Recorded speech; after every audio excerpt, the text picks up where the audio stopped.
જાઓ. Thank you sir. આજનો આપણો ટોપિક જે કરાયો એ પ્રમાણે માનવ આંખ અને રંગબેરંગી દુનિયા. એમાં પ્રથમ ક્વેશ્ચન કરાયો છે મેં ઓલરેડી, બરાબર? એ તો તમને આ સમજાવીશ ફરી. માનવ આંખની રચના પૂછાય છે બોર્ડની પરીક્ષામાં 4 માર્ક્સ. કેટલા માર્ક્સમાં? 4 માર્ક્સમાં. માનવ આંખની રચના, આંખની દોરી સમજાવો. સૌપ્રથમ તમારે શું કરવાનું છે? આકૃતિ ડ્રો કરવાની, બરાબર? ને આકૃતિ તમારે બોર્ડની એક્ઝામમાં મિડલમાં દોરી અને વ્યવસ્થિત લાગે રીતે મોટી દોરી. તમારે આટલી નાની નાની આકૃતિ દોરવાની નહીં. આકૃતિ ડ્રો કરો છો તો મોટી આકૃતિ ડ્રો કરો, બરાબર? તેમાં વ્યવસ્થિત નામકરણ પણ કરો.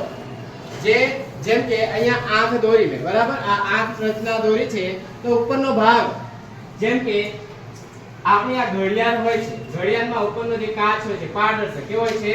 પારદર્શક. એવી રીતે આપણી આંખમાં પણ ઉપરનો જે ભાગ છે કેવો હોય છે? પારદર્શક.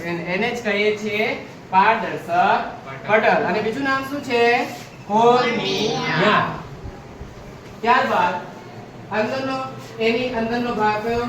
કનિનિકા એટલે આઈરિસ. શું કહેવાય? આઈરિસ. આઈરિસ અને આ જે નેત્રમણિ છે, સ્ફટિકમય લેન્સ. શું કહેવાય? સ્ફટિકમય લેન્સ. એનો ઉપરનો ભાગ એટલે કીકી. શું કહેવાશે? કીકી.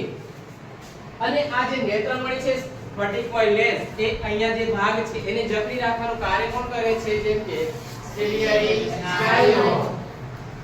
કોઈ પણ પ્રકાશ આપાત થાય, જેમ કે કોઈ પણ પ્રકાશ આપાત થાય, એ સાઈડ પર તમને સમજાવું છું. આપણે કોઈ પણ અહીંયા લેન્સ દોરીએ, બહિર્ગોળ લેન્સ. આપણે શીખ્યા તે પ્રમાણે બહારનો ભાગ ઉછેરો હોય છે, બરાબર? વસ્તુ લઈ લઈએ, કોઈ પણ વસ્તુ લઈએ, નામ આપી દઈએ A અને B. અહીંથી પ્રકાશ આપાત થાય. પ્રકાશ આપણો લેન્સ, અહીં કયો લેન્સ છે? બહિર્ગોળ. જે આંખ છે એ કેવા લેન્સનું કાર્ય કરે છે? બહિર્ગોળ લેન્સનું કાર્ય કરે છે. હવે નેક્સ્ટ, સૌપ્રથમ આપણે માનવ આંખના ભાગો આપણે સ્ટેપ બાય સ્ટેપ દર્શાવવાના અને એને શું કહેવાય? રેટિના અથવા તો નેત્ર પટલ. શું કહેવાય છે?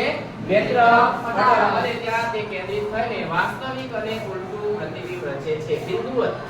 ત્યાં પ્રતિબિંબ કેવું હશે? બિંદુવત, એટલે કે નાનું, ખૂબ જ નાનું. આને આવતા પ્રકાશના કિરણો, ફોર એક્ઝામ્પલ અહીંયા કોઈ વસ્તુ છે આપણી સામે, કોઈ પણ પ્રકારની વસ્તુ જોઈએ છે, આપણે વસ્તુ જોઈએ તો તેમાંથી જે પ્રકાશ આપાત થાય છે, તેમાંથી પ્રકાશના કિરણો સૌપ્રથમ ક્યાં પડે? આ જે ઉપરનો ભાગ છે, તો પ્રકાશ ક્યાં આપાત થાય છે? અહીંયા.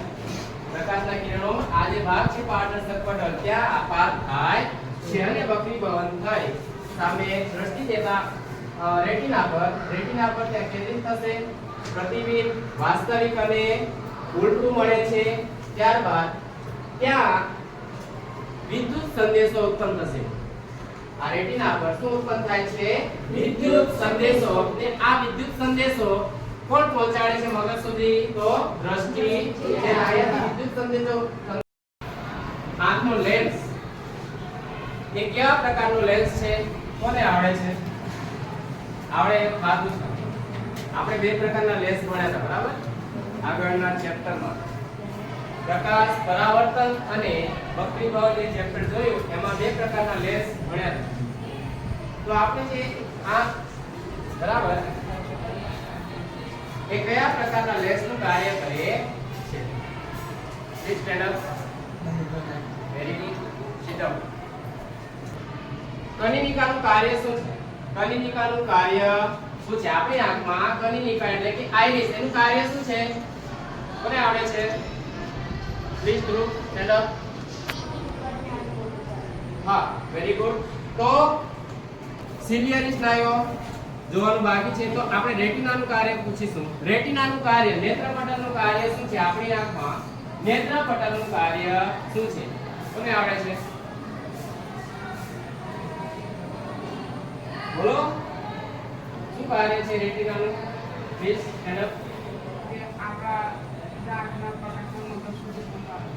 હા, તે અહીંયા પ્રતિબિંબ રચાશે. રેટિના પર પ્રતિબિંબ રચાય છે તે વિદ્યુત સંદેશો ઉત્પન્ન કરે છે. રેટિના ત્યાં શું કરે છે? સિલિયરી સ્નાયુઓ ખ્યાલ છે? તે શું કાર્ય કરે છે? કોને આવડે છે?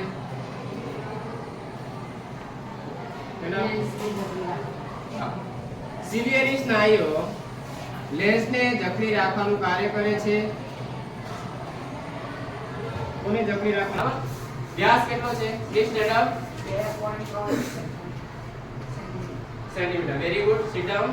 2.3 સેન્ટીમીટર. આ ખ્યાલ આવી ગયો? પારદર્શક પટલ કોર્નિયા ખ્યાલ આવ્યો? હા. નેક્સ્ટ આ ખ્યાલ આવ્યો? કલિકા આઇરિસ. હા. ઓકે. આગળનો ટોપિક નેક્સ્ટ ટાઈમ કરીશું. બરાબર?